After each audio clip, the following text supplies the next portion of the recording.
here he is, the legendary songwriter, the one and only Desmond Child. Desmond, what's going on? Wow, so much is going on. I've been, producing, co-producing with Marty Fredriksson, the band from Finland called the Rasmus, who I'd worked with many years ago, and we're back in the saddle and making their next album. At the same time, I've been working on my um, um, it's a Broadway show called Cuba Libre, and it's the true story of my family before and after the Cuban Revolution. And so while all that's happening, I've been, promoting my book, Livin On A Prayer, Big Songs, Big Life. This Yes, little and thing, right? Yeah, this little thing right here.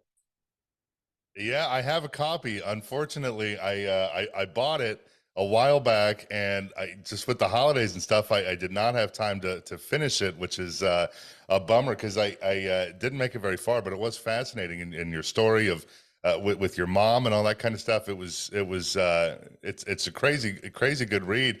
I wish that we had this scheduled a different time of year when things weren't so crazy with the holidays. But yeah, I know it's 6 or 7 years to get it finished. Was that 7 years consistently or sporadic, spread out over that period of time to finally get to the final product? Well, it wasn't like every day, but probably every month I'd get together with my collaborator, David Ritz, and we'd always pick some kind of exotic location and just dig into the book for 2 or 3 days. And then we'd go away and he'd be working on stuff and sending me stuff and I'd be editing. So, I mean, work was going on the whole time. But, other things were happening like life. And so as new things started coming along, we said, oh, well, we have to put that in the book, like meeting Barbara Streisand and writing a song for her called Lady Liberty and co-producing that with her for her last studio album called Walls.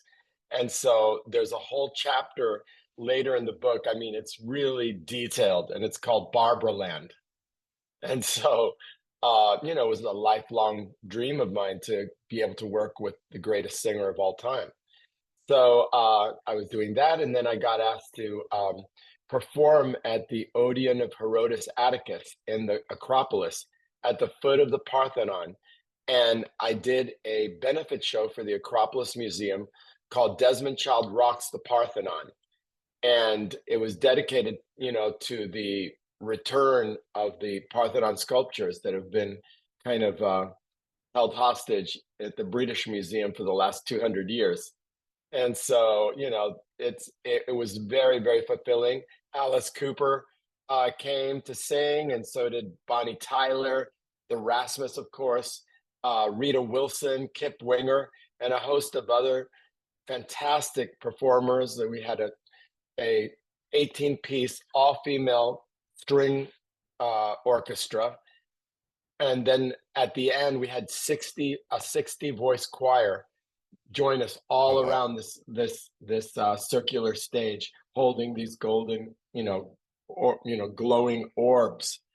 And so all of that was filmed. So we're making a documentary, little bit at a time, where like the central story is I'm going to Greece and I get to be a star for one night only. And so that's kind of the kind of thing we're hanging everything on. So, at this point in my career, I've turned 70 years old. And so I'm sort of in the place where I want to, kind of do everything I can to, you know, pull my legacy together. And, I want to be able to turn that over to my sons who are now, they turned 21, our twin sons, Roman and Nero. And so, it's that time, where you're fighting in the trenches. I mean, you start out the orphan wandering through life, and then you become this wanderer, and then you become you find your cause, you become a warrior, and then finally the warrior finally caves in and becomes the martyr. And then from being the martyr, you eventually, hopefully, become wise and become the wise man. So I'm in that transition now. Well, for one, let me just say that for 70 years old, I mean, my God, who is that? You look incredible.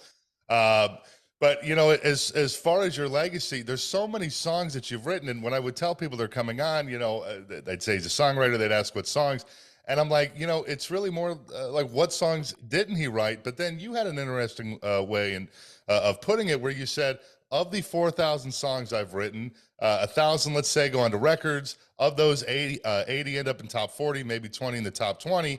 Of those 20, 10 in the top 5, and then maybe 6 or 7 number ones. So it took 4,000 songs to get to a handful of number one records. But that, I mean, which is, but it just seems like there's so many more than that. I mean, you know, do you even can you even keep track of all of the massive songs that you've written? Well, that's what my publishers at BMG uh, and my other publishers at Universal do, and also ASCAP, where I've been a proud member since 1978.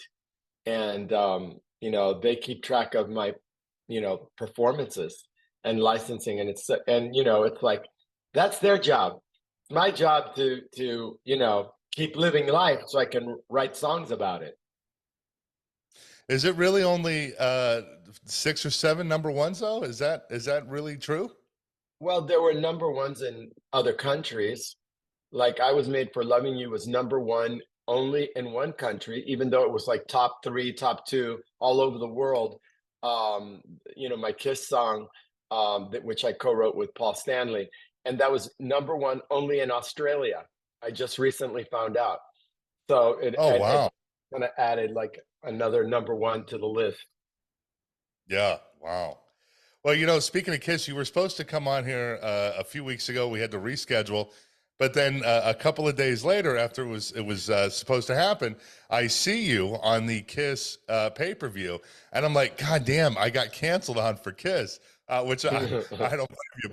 But, anyways, how was it being at the final show and celebrating their legacy? And do you really believe that it will be the final Kiss show? Absolutely do believe it's the final show because they have so many more exciting things to do with their brand.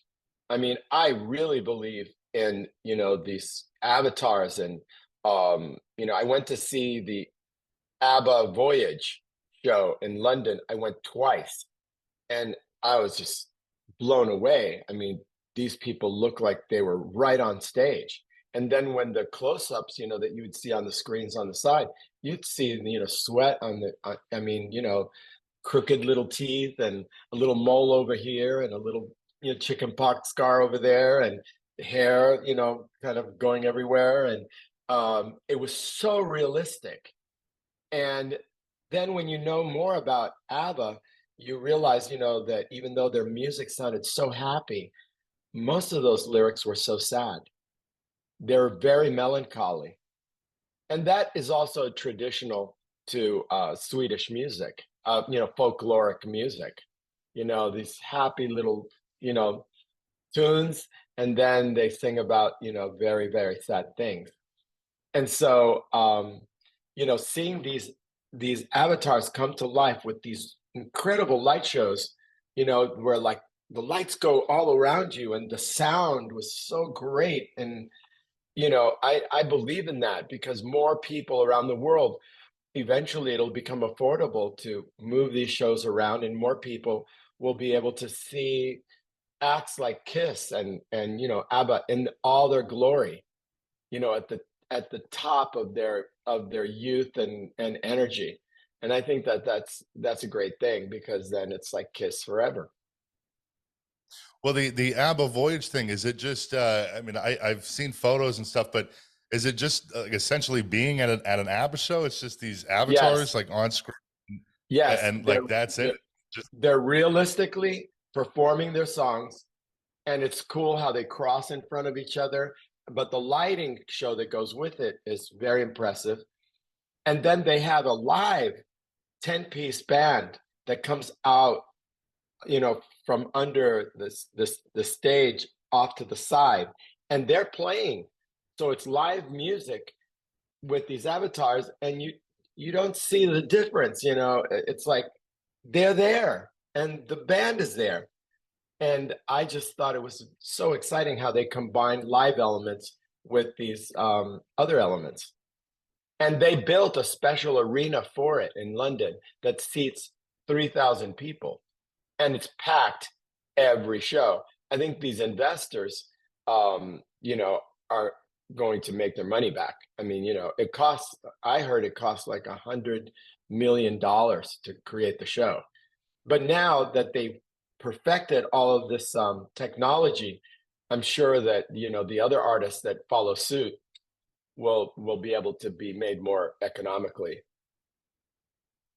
Well, yeah, I just read the other day, Gene had said that they're going to put $200 million into these things to take them to the next level. So I am curious to see. Obviously nobody really knows the actual plans, but it will be interesting to see. But on another, it's a little bit of a different animal. But you mentioned you were on the board of ASCAP, and I know there's some concerns there about AI.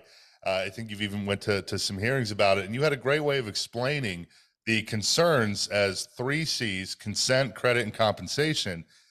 Because AI, especially, it seems like this year it's just been getting, it is getting out of control, and now it's like you even start to question, things that you see online, whether it's real or AI generated. And I know of magazines that are writing articles using AI and all sorts of stuff. It's really it's fascinating, but it's also a little scary, I think. I think it is scary because these companies came in and they scraped all the music out of Spotify and YouTube and Google and in every direction and put it into their, massive whatever servers that they have. And then they, use what we created to create new things. Now it's, these companies are saying, well, it's fair use. Well, you know what? It isn't fair use because there are copyright laws already in place that they're breaking. And so they need to be reminded of that. And also, they have the technology to be able to show what they took. And they need to be transparent about that. And then we need to figure out, okay, if you're going to want to use somebody's work or body of work, go to them and say, we'd like to put this into our system. What do you think about that? And they either go yes or no. And some artists are, yeah, use it all, power to the people, whatever. And some other people are more, they want to have more control over all of that. And so having, consent, first of all, then getting credit, for this usage, we've used, these many bands and these many artists, we use these songs that went into, this thing that we're presenting. And then also, if that is used in a commercial purpose, because it is used in a commercial purpose. Why? Because they have a subscription model. So they're bringing in and will bring in billions of dollars that we will never get to see. And it's, they took our jobs, they're taking our jobs. And so, that is very, very concerning because then what is anything worth? What's the point of copyright then? It Yeah. destroys the basis of our careers. And we can't just be, do it for the love of it and be hobbyists when you have to go and work, desk job or fast food or whatever to keep, lights on. And so, ASCAP, we have, we're close to 1 million members. That's a lot of people that are looking to see, if their music is used, that we're there, to collect it for them. And not only in America, but, in reciprocal agreements we have all over the world. So this is the other point, recently the EU started, doing some groundbreaking restrictions on the use of AI. So we're waiting, right now to see exactly what those are. And there are hearings going on in Washington, and we want to make sure that, we're at the table. Um, and it's almost, it's one of the few things that's really bipartisan, because if you look at it, every single one of those senators and congressmen, they're writing books. They don't want their books just, you know, taken without them, Sure.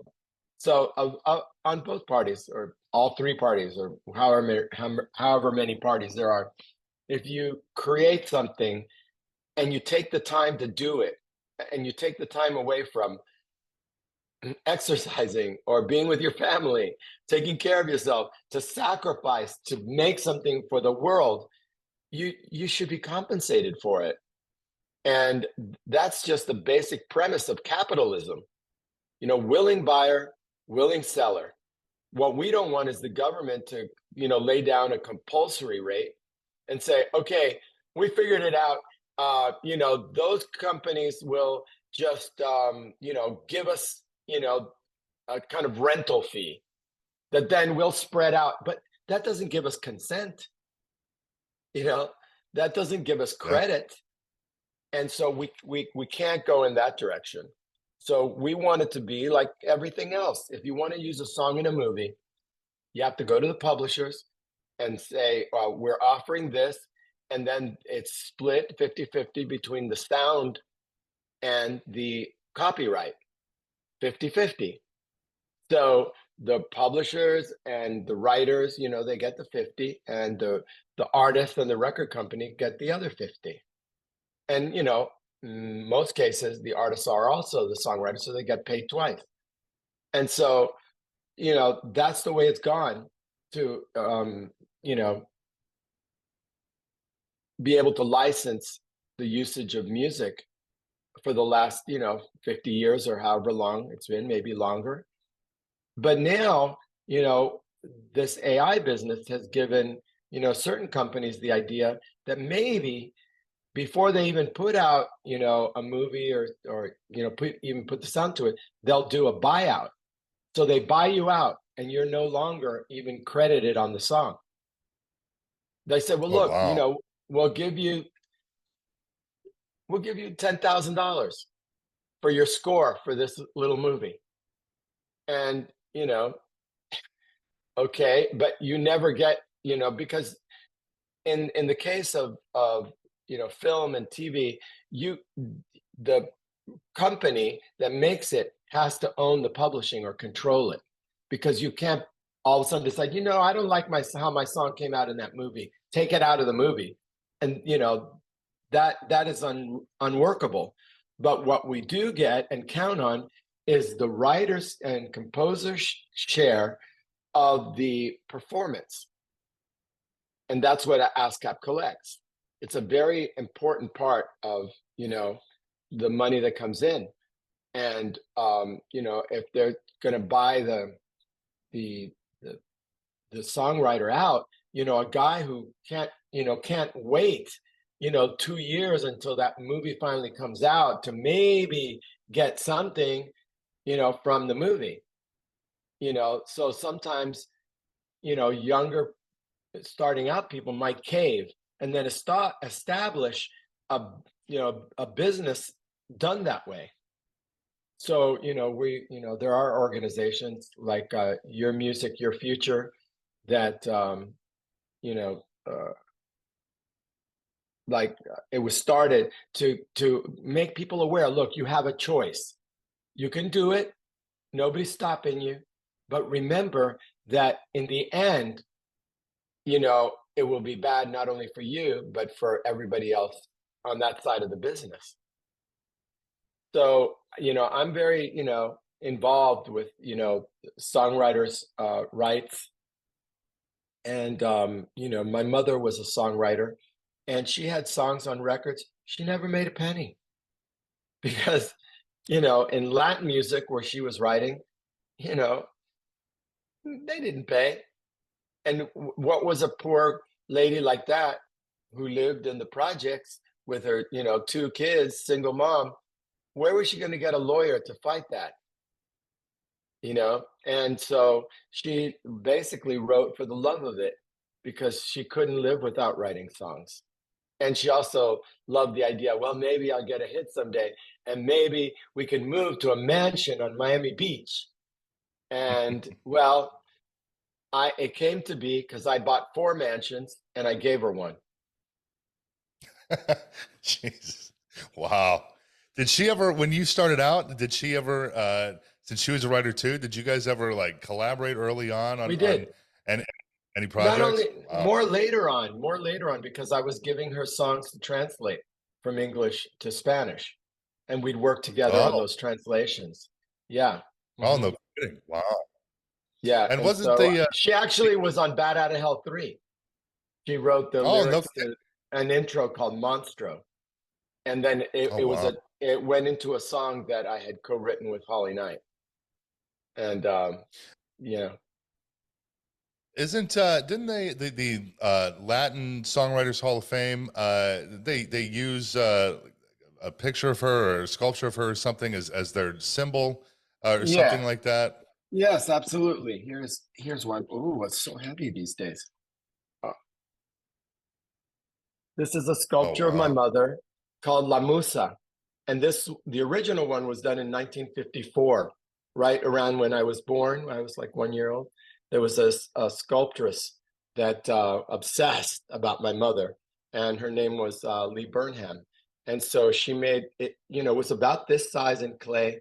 I don't know how it survived all those moves, but I have it intact in our house in Nashville. So when I came to, I co-founded the Latin Songwriters Hall of Fame with Latin producer Rudy Perez. And, you know, we created the award. This one is in, you know, this is a silver one, and there's a bronze one for the honorees, and there's a silver one for the inductees. And so, you know, that's what we do.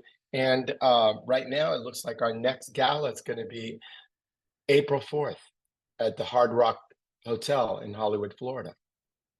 So we're gearing up, and if people want to find out more about it, they can follow us on Instagram at La Musa Awards or the Latin Songwriters Hall of Fame, or they can go on our website, which is latinsonghall.org, and stay with it because we need more members, more people involved, and you know, it's a great thing. We've existed now for 12 years.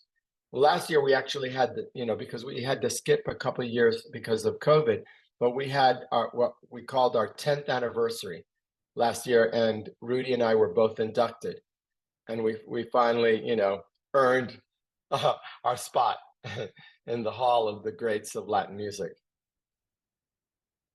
Wow, and that sculpture was just beautiful. That's Thank you. incredible.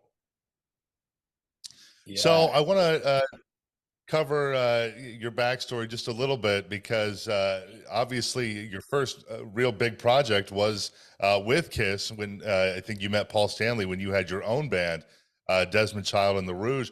What was it? How did the Paul connection happen? What was it? Something with the band that drew him in, or how did you guys get connected? Well, you know, Paul is an artist, so he is very visually oriented. And Desmond Child and Rouge, we made very creative posters, and we put them all around New York City, you know, in places we shouldn't have, like you know, all the sides of construction, you know, all of that plywood where all the posters are. That's Yeah. controlled by the Irish mafia, by the way. And if you put your poster Wow. on top of their poster, they know where you live. I mean, it was really crazy. Somebody came up to us and said, "You know what you're doing? It's not that it's illegal, but you want to be alive, right? Don't do it." So we had Wow. posters, you know, on you know, we resorted to putting our posters on you know, light poles and things. And Paul was walking in the village, and you know, he could walk anywhere he wanted to in those days because he was still incognito. Nobody knew what he looked like. So he Sure. Yeah. saw this poster of me and these gorgeous women, and he was intrigued, probably by the women more than me. even though I was pretty. And he came to see us at a little place called Tracks, which was underground, truly an underground club on West 72nd Street between Columbus and Broadway. And we were playing down there during the time that we were still making our first album. And we were getting ready to go on, and there was no dressing room. There was just like a side curtain. And behind that curtain, we were like kind of getting dressed and everything. And the stage was like one step. You were on the stage, right? So Paul came in and he poked his head around the behind the curtain, said, "Hey, I'm Paul Stanley of Kiss." And we were like, really?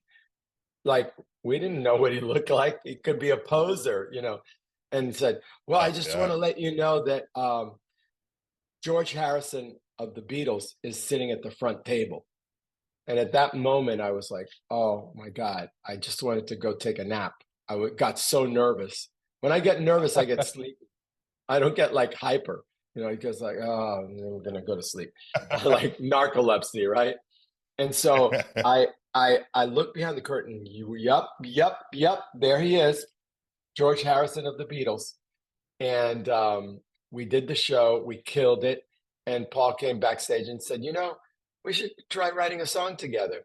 I said, okay, well, we're making our first album. Why don't you co-write a song with me for our album?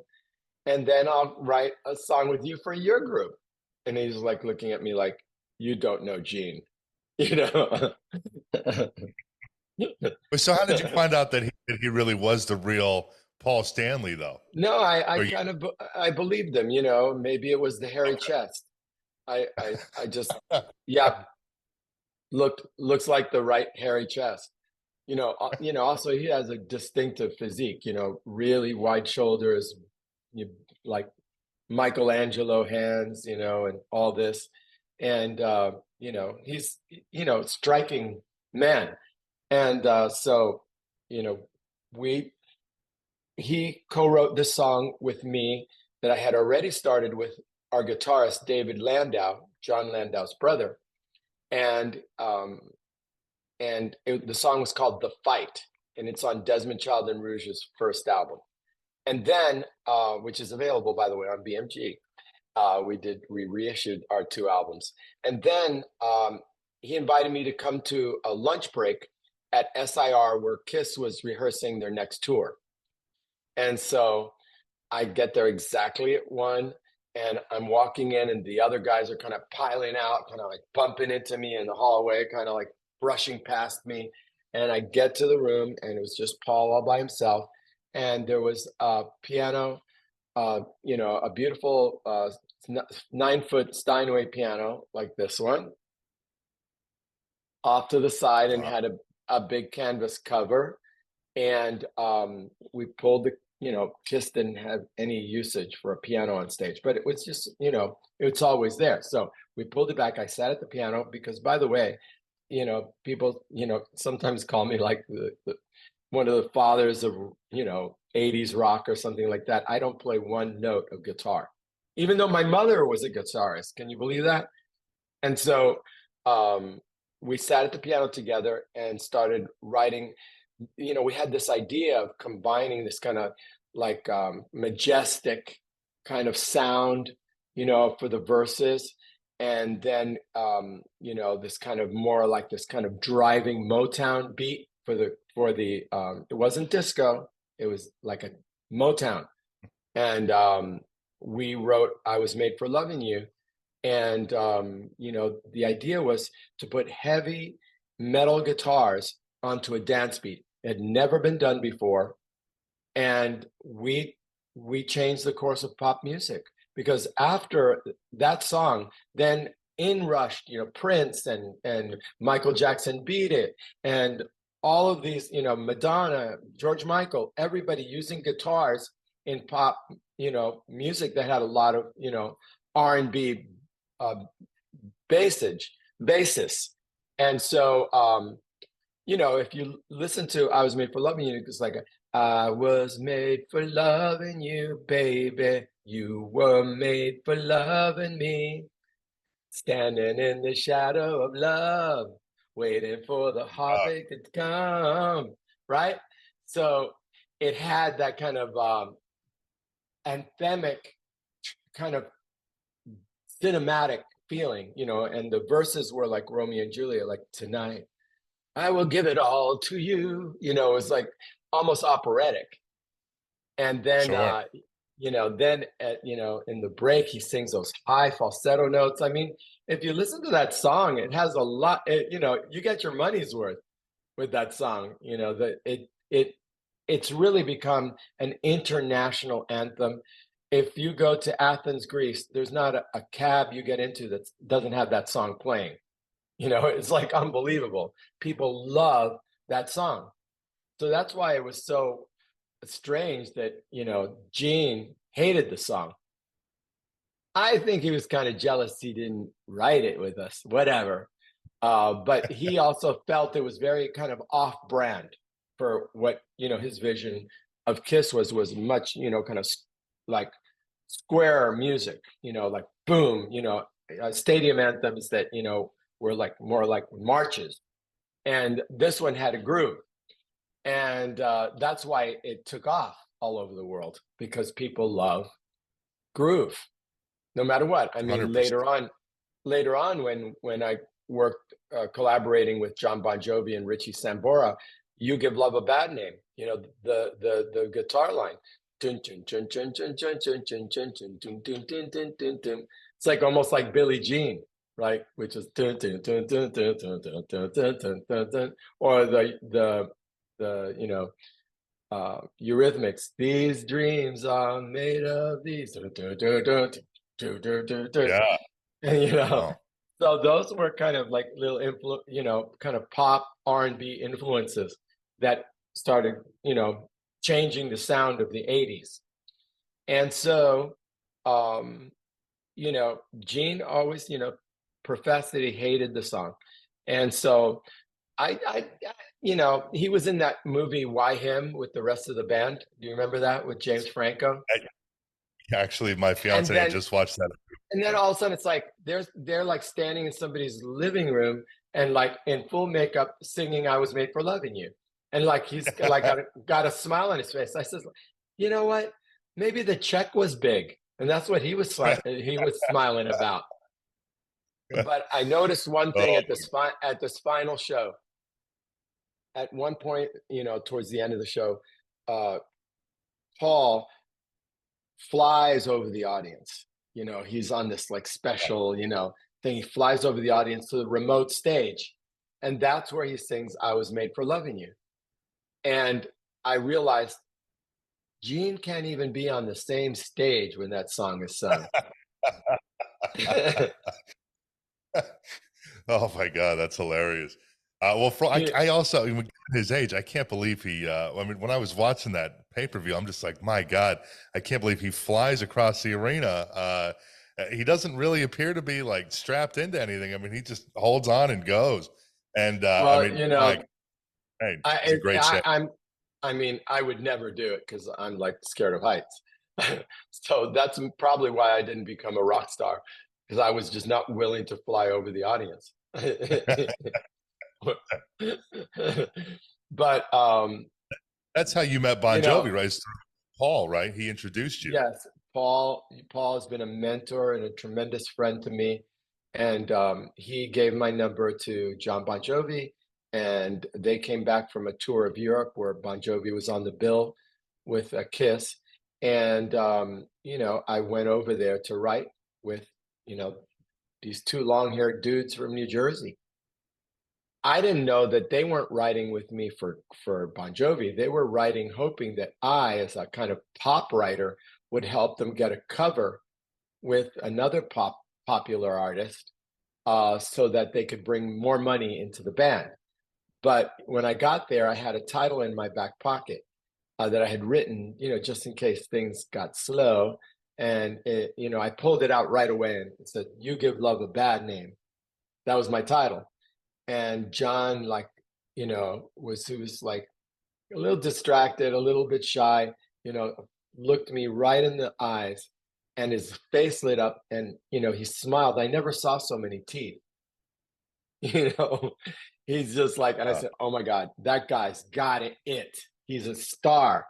And we went on to, that was our first song. And he threw in Shot Through the Heart, because he had a song on a previous album called Shot Through the Heart. And so we're not ones to waste any good hooks. you know you will even steal it from ourselves and put it into the next thing if it hasn't really taken off. And so I had a song that I had written for Bonnie Tyler that you know I had solely written. So I had, I gave myself permission to bring it to that session and say, why don't we rewrite this melody? You know, so that's where the melody for the chorus came from. And it's like it was magic, and we always had chemistry together, the three of us writing songs. I would imagine when you write a song like "Livin On A Prayer" or "You Give Love a Bad Name," I mean, there's such massive earworms. You've got to know right then and there that you've struck gold and this is going to be a hit, right? I mean, there's no way that those songs wouldn't have ever been hits. I don't know. I mean, so many things can go wrong. And I've written, so many, really what I think are great songs that didn't really catch the public's imagination at that time. Um, one with Bon Jovi. I think it still went number one, like on adult contemporary radio, called "You Want to Make a Memory." And it's one of my favorite songs. And you know, I wasn't sure the production was, you know, holding up the song strong enough. They kind of did this kind of linear kind of "You Two" with or without you kind of, you know, production with it. And Yeah, I saw it as a more, dramatic song. And, at that time, music was changing too. We were going, we went through you know, Hurricane Nirvana, and, most bands did not survive, you know, Smells Like Teen Spirit. Like they just could not absolutely. get, they could not get on MTV. They could not, and then, very quickly after that, they couldn't even get on VH1. And then radio stopped playing their music, and they instantly became legacy bands. And they still, like, a lot of them still exist, and they and some of them can sell huge, like Motley Crue. Like they're they're epic. But it's not like what it was. um Not so much performance wise, but I'm saying in terms of the airplay. But Sure. luckily, finally, everyone got tired of these shoegazing, monotoned, down, you know, caved in dudes with hair in their face, and their sad stories and their kind of angry vibes. And in it, unbelievably, my airplay on the songs that I contributed to has gone up like triple in the last couple of years, especially through COVID. People look to those songs to give them hope. In fact, in fact, there was one day in Chicago where everyone had agreed at a certain appointed time. I think it was 3 in the afternoon. Everybody opened their windows and they all started singing "Livin On A Prayer." The whole city. How cool is that? Oh, yeah, that's Yeah. insane. How cool is that? And so, yeah, we've gotten so many stories, of people, that said like a song like "Living on a Prayer" gave them the hope to, get through a loss in their family, or illness, some, losing their jobs, or, all that kind of things. And, we always got letters saying, that, I'm sure that Bon Jovi got many more than me, but I got a lot as well. And there was a letter that I got that talked about a guy who had decided to kill himself. And so he, went, he like drank, and who knows what, he's not in his right mind, and he drove to the bridge jumped out of the car, the windows were open, the radio was on, he went up to the railing and he was like leaning to like just throw himself off, and Livin On A Prayer came on. And that was his favorite song. So he said, well, that's kind of appropriate that would be the last song that I would hear. So he went back to the car, sat, to listen to his favorite song before he was going to like really do it. By the time it got to the final chorus where, that bar 3 and it modulates up, he just drove home and lived. And so Wow. Bon Jovi saves lives. That's what I say. What a So, wow. that's, those are the things that say, like, wow, it was worth it.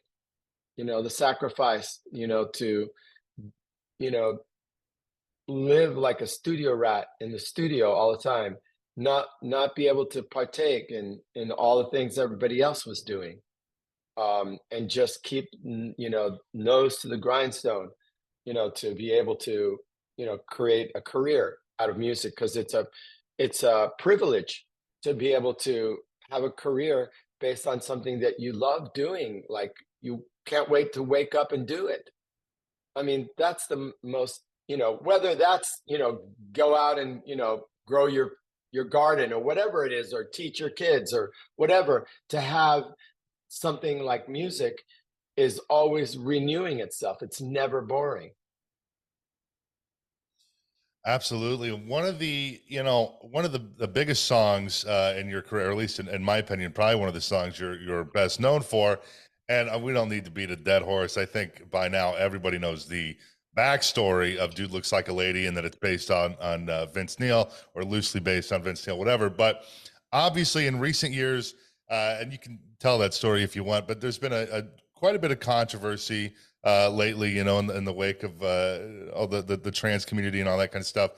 And I'm curious, being a gay man yourself, does the controversy with that song that's got to upset you, right? Because No, the I song never you heard there was a controversy. I never well, heard just there was a because controversy. The second verse says, never judge a book by its cover, or who you're going to love exactly. by your lover.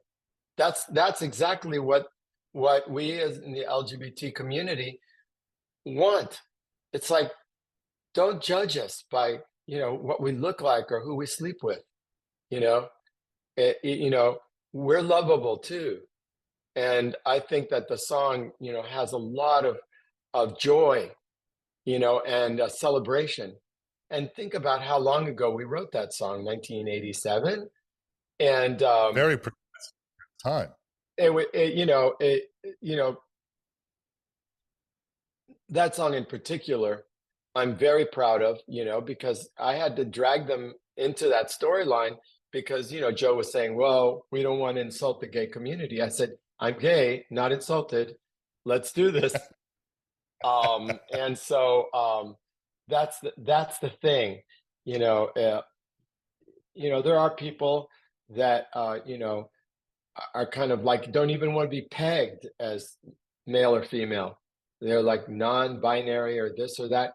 And I think that that's really, cool.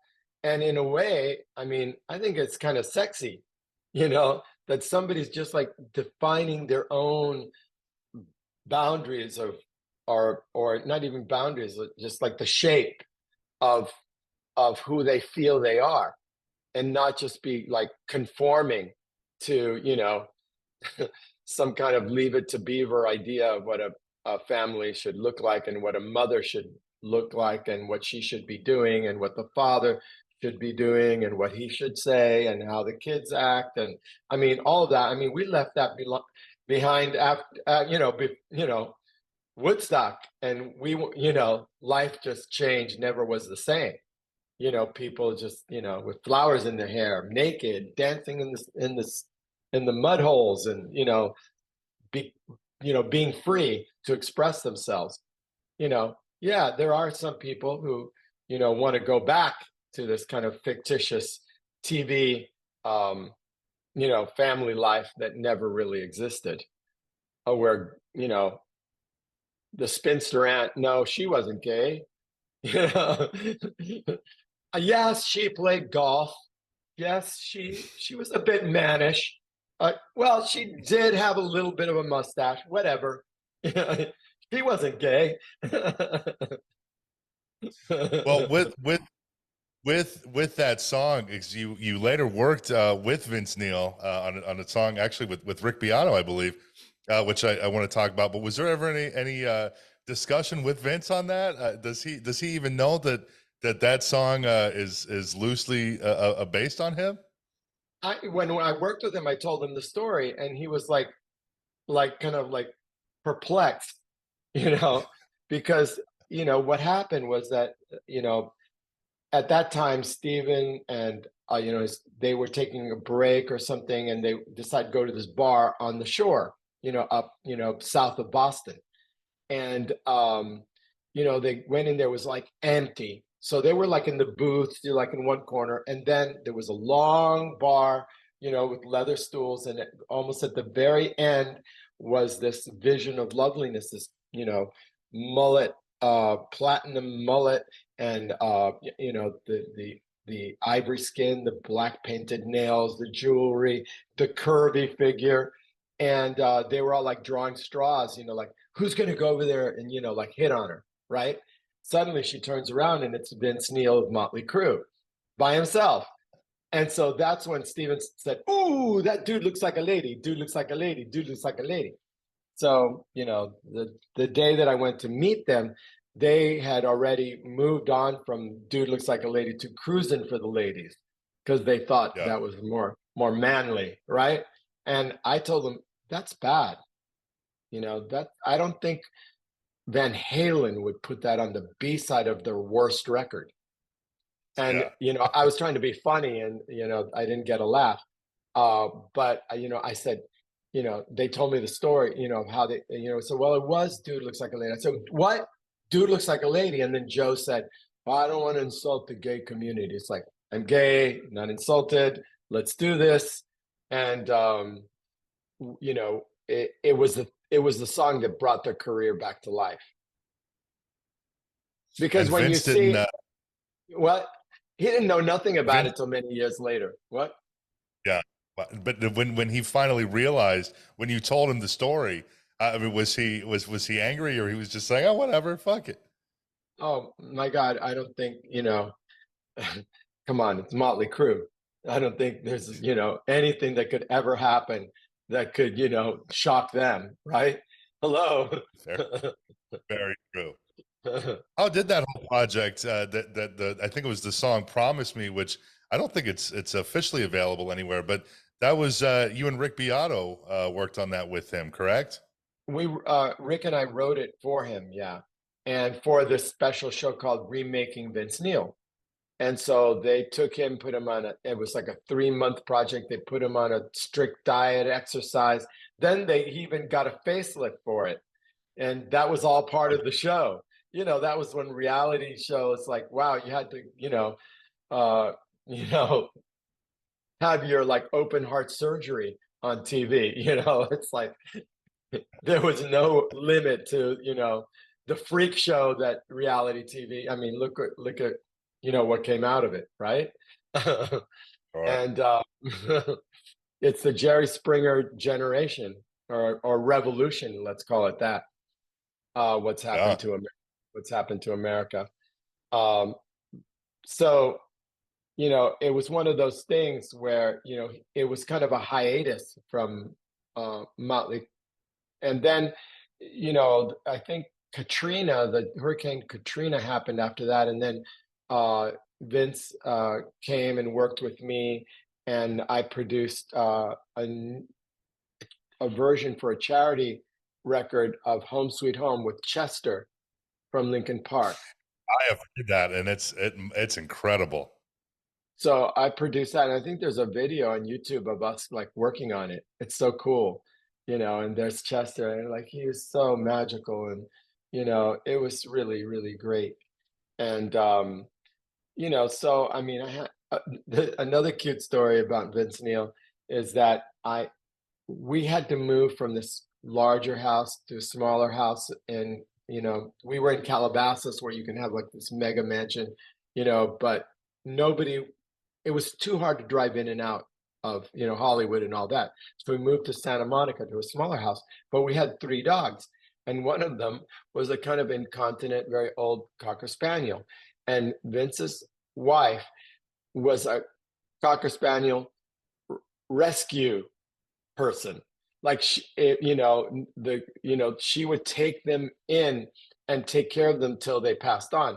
And so Sassy lived, you know, she lived another year and a half in style at Vince Neil's mansion in Las Vegas.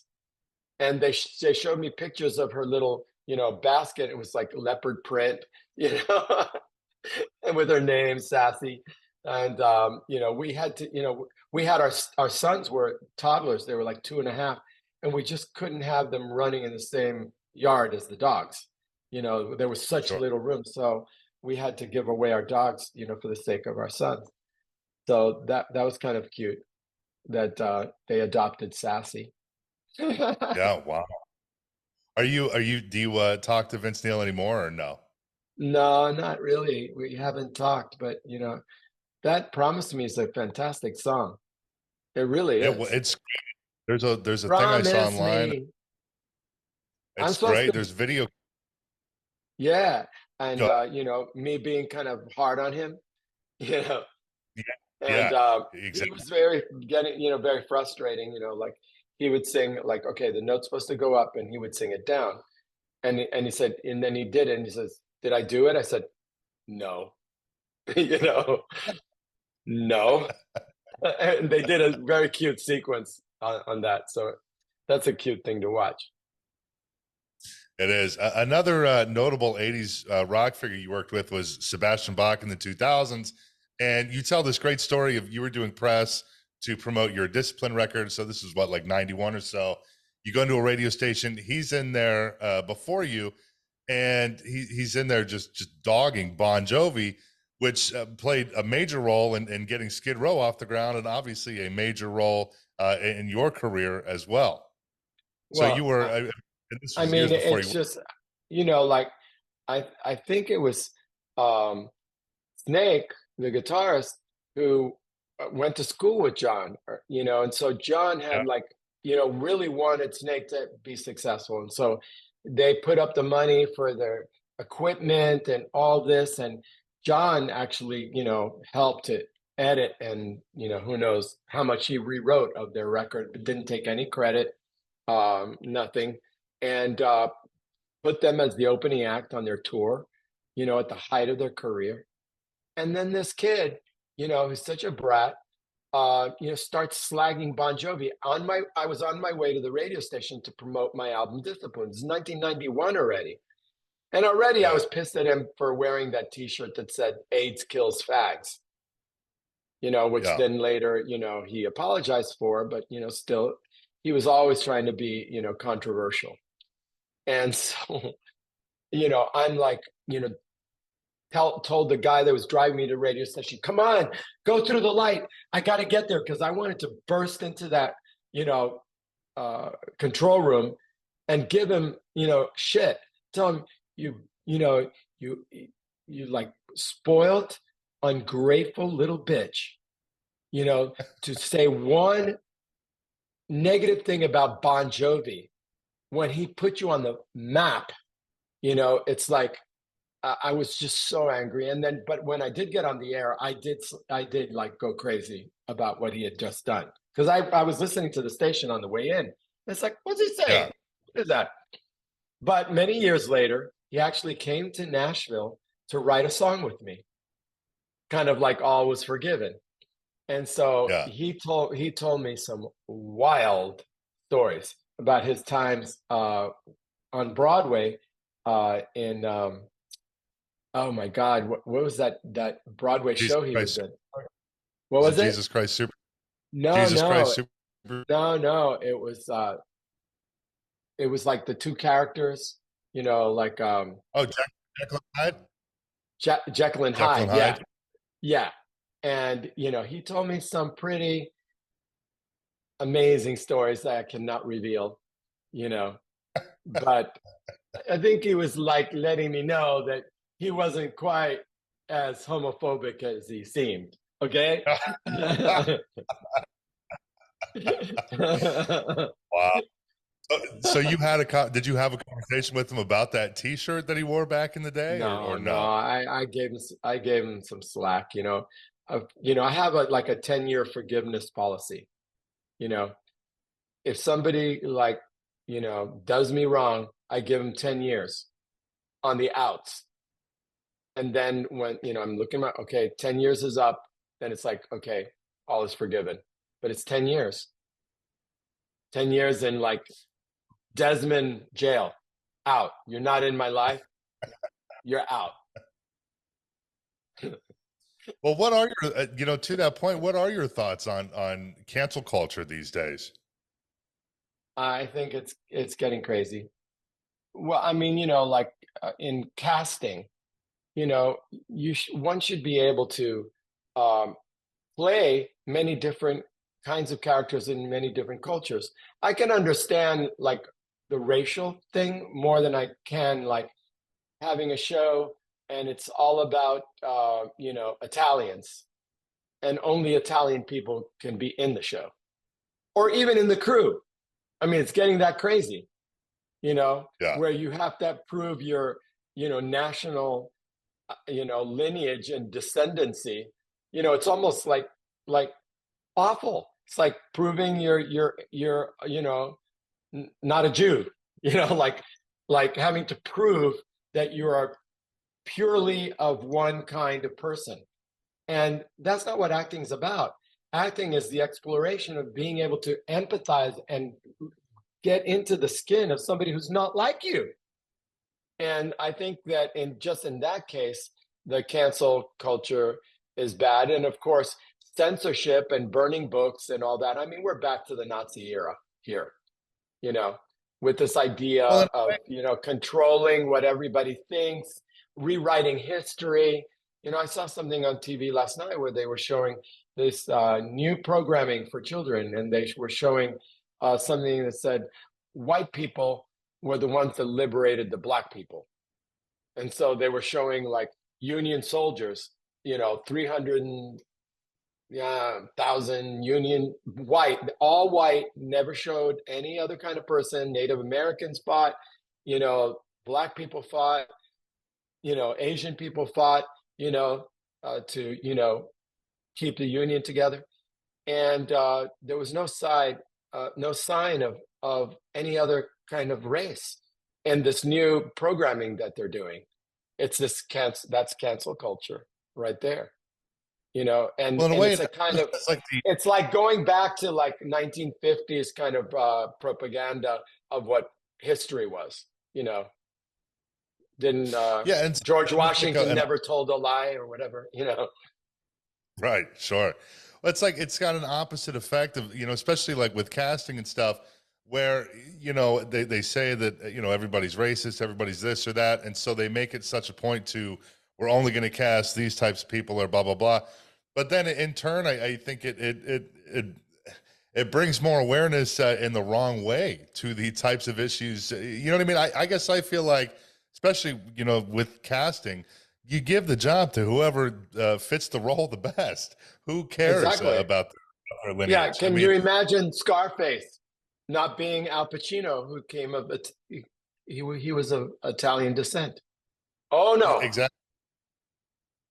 Say hello to my little friend. I mean, who Of else course. but Al Yeah. Pacino should be saying that? And nobody complained till now. you know, Well, I don't want to keep you here all day, but the one thing I did really want to get to, because there's so many key artists that I think everybody sort of, it's like their go-tos when they think of you, and it's Aerosmith, Kiss, Bon Jovi, all that.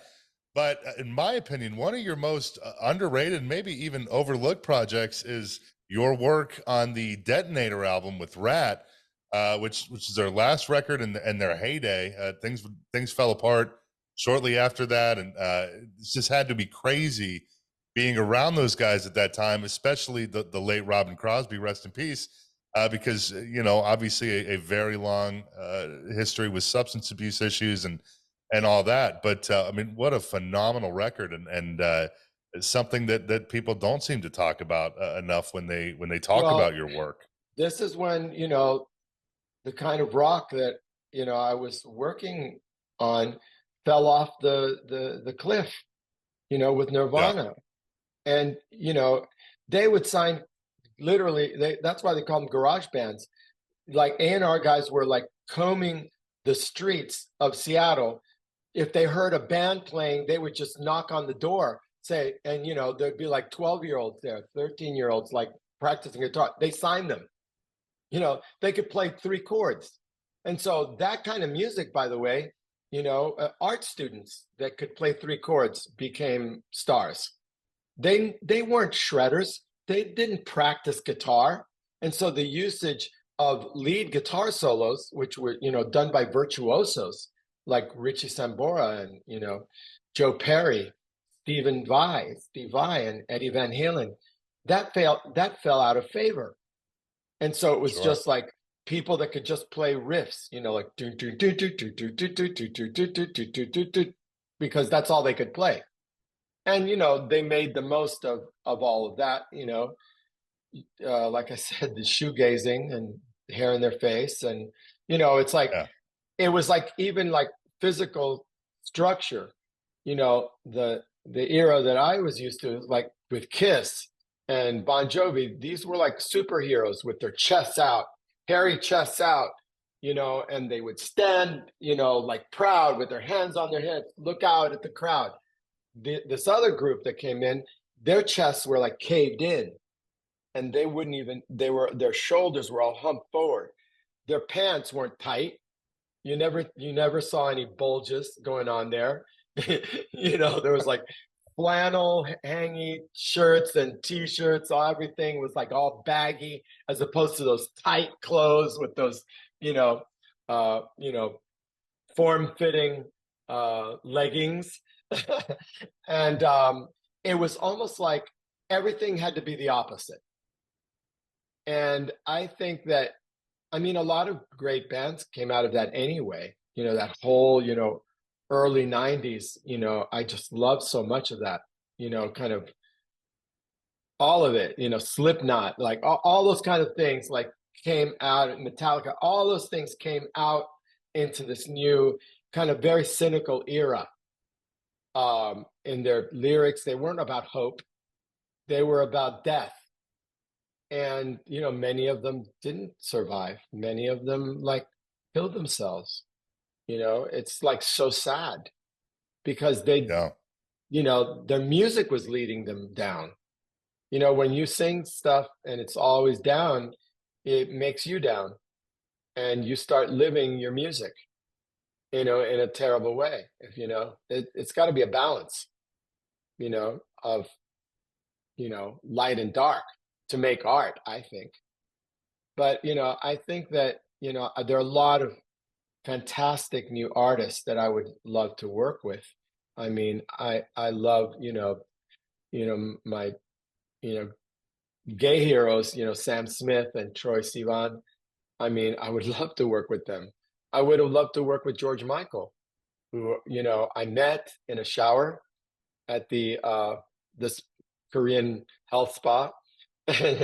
And we made friends, and he oh. actually came to my nothing happened, I promise, nothing happened.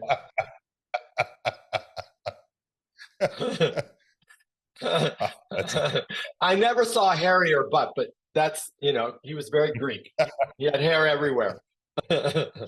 And um I mean, I would just love to work with Dua Lipa. And I mean, there's so many people that enliven me. I mean, I just love Billie Eilish. I know she has her thing with her brother, and I just think she's fantastic. And new music is really great. And I just think whatever it is, this has to be great. And there are really great new artists. And I want to, I want to continue doing my day job, writing a song here, writing a song there, with, whoever wants to come and write with me. I mean, I think I could learn something from them, and I think they could learn something from me. There's a give and take there, experience and also kind of fresh new perspectives. You know, those things together can create huge success. But one of the things I've really focused in on is my musical, Cuba Libre. And I think that telling a story that's not just 4 minutes long, it's like 2 hours long, where you walk in the front doors and you're one kind of person. And then when you leave out the side doors, you're transformed because of what you saw. You can never not have experienced it because you spend that much time in letting something touch your soul and your heart, and to create works of art that are of that length is something that really excites me. And so I have a lot of things to live for. I mean, my sons yesterday, who are 21, and you know they I was kind of like trying to take a little nap, because last night I was at the Players, which is a special private club, and I gave a talk, and my manager, Winston Simone, he interviewed me in front of a very small audience, and I signed books and all this kind of stuff. But I was trying to kind of regrouping, and my sons came into the room, and they were very, like, they said, "You know what? You're overworked, and we want you to be around to, when we have families, and to see your grandchildren and all of that. You need to just cut things out that you're involved with, that you've committed to. Just get out of them. Just walk away." And that's easier said than done, because Sure. I'm on the I'm on a lot of boards. I'm on the Songwriters Hall of Fame board. I'm on the ASCAP board of directors. I'm on the Latin Songwriters Hall of Fame board. I'm on the Fountains of Musica board, which is trying to put the long-awaited fountains around the naked statues in music at the end of Music Row. And there are other organizations that are calling to ask me, and all those things take time, and energy, and then you have to travel, and you have to be there at the board meetings and all that, and that's not even like creative work. To I don't know if I could ever, I'm co-producing now, thank God, with Marty Fredrickson, the Rasmus. And the songs, we wrote 18 songs in Greece together last summer, like the two of them, Marty and Laudy, the lead singer, came over. We wrote 17 songs, and we picked 10, and we've been making the record, starting in September. And we've just finally mixed the first two songs, and they came out fantastic. And it feels so good to have completed something. But hey, we got 8 more to go, and I have to be there. I have to be there, and I have to make sure that it turns out great, even though I really don't have to, because Marty doesn't need me. It was just kind of like, hey, let's do this together for fun. But it's like all of these things, I have to, like, that's where I'm at right now, because every day is like a diamond on a black velvet cloth. And then like the jeweler that has those little pincers takes one diamond and moves it over to the other side. That's one day. And how many days do I have left? I mean, I'm 70. Am I going to be wanting to do this and work as hard as I do when I'm 80? Well, Clive Davis is working just as hard, and he's 90. He's going to be 92. So he's my idol. So I go, okay, well, he's, maybe all that work keeps him going and keeps him healthy and keeps him, alive. And maybe Yeah. the challenge keeps me young, maybe, but I really, I'm at that point where I have to really decide, what I'm going to do with the rest of my life. I can't just be like, you know, I mean, I'm so competitive that if I know that Diane Warren is in her office on Saturdays, I drive to my office and and keep working. It's never a bad thing. I can't let her get, you know, she's already far ahead of me, but I can't let her get too far ahead of me because we're best friends Is and rivals.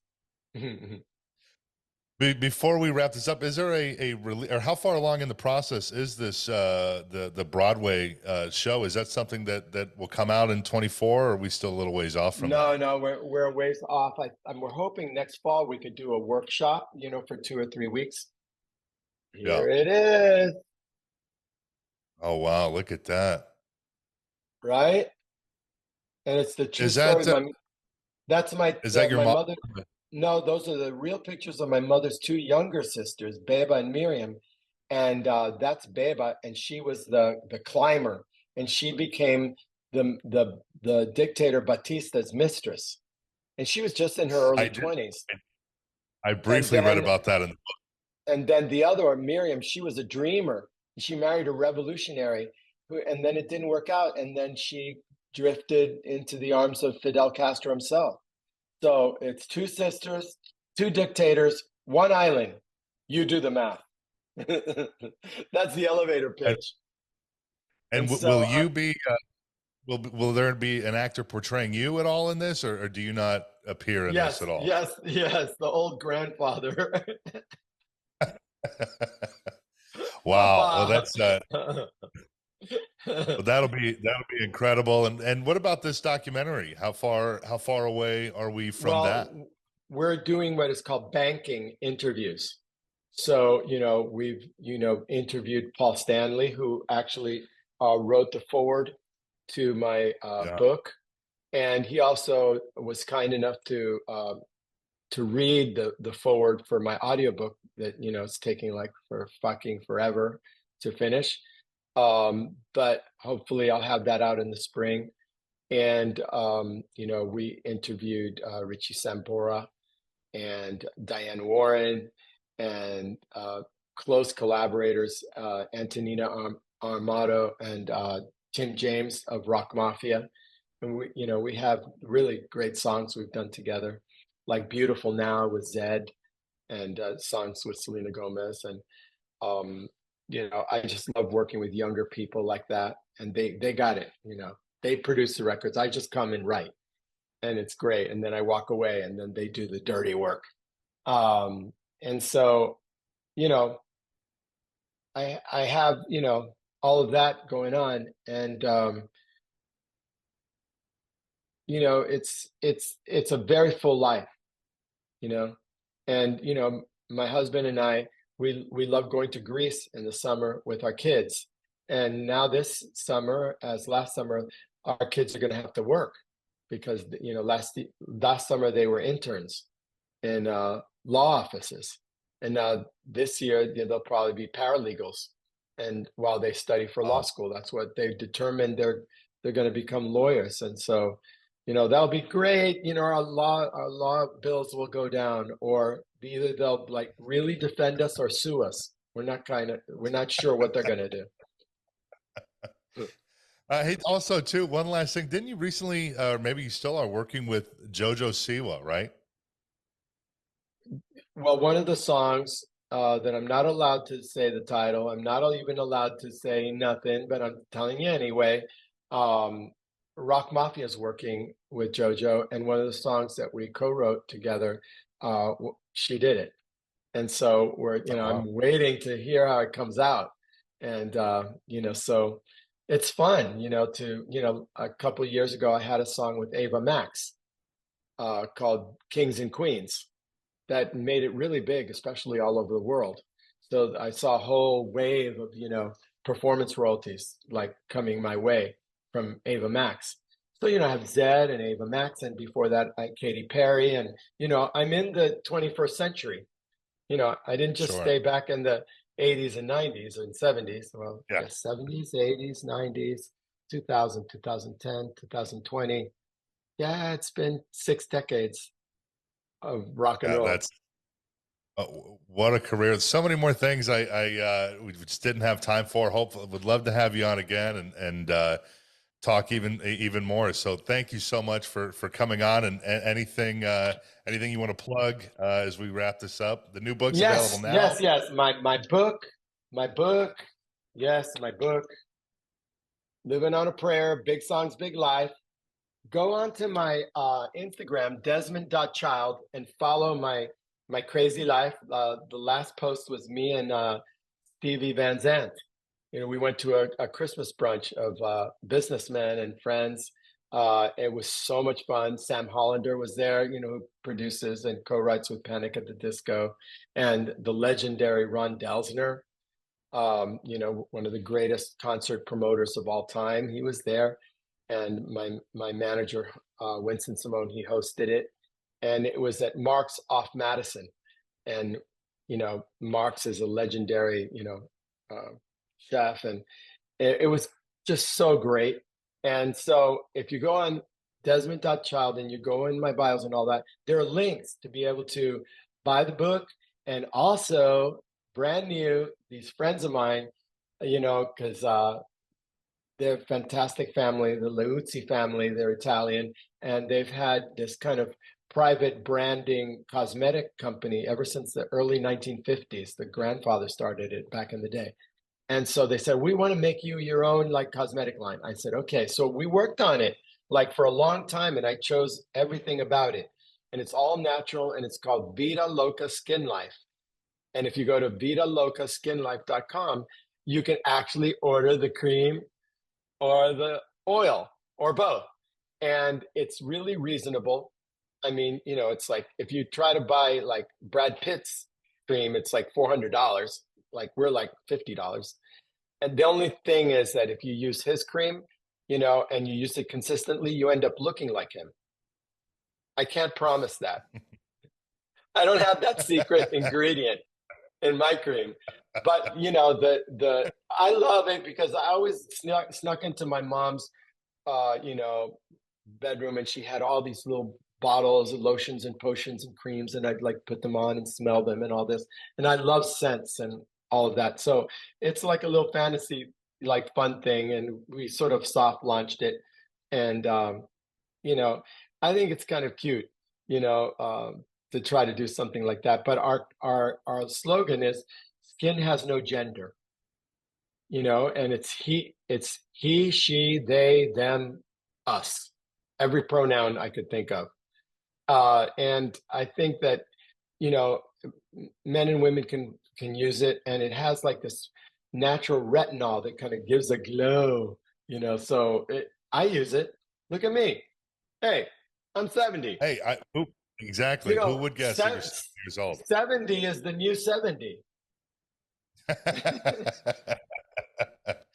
Well, Desmond, thank you so much for coming on. I really, really appreciate it. So being so close to the holidays, and glad we could reschedule this. So thank you very much for your time.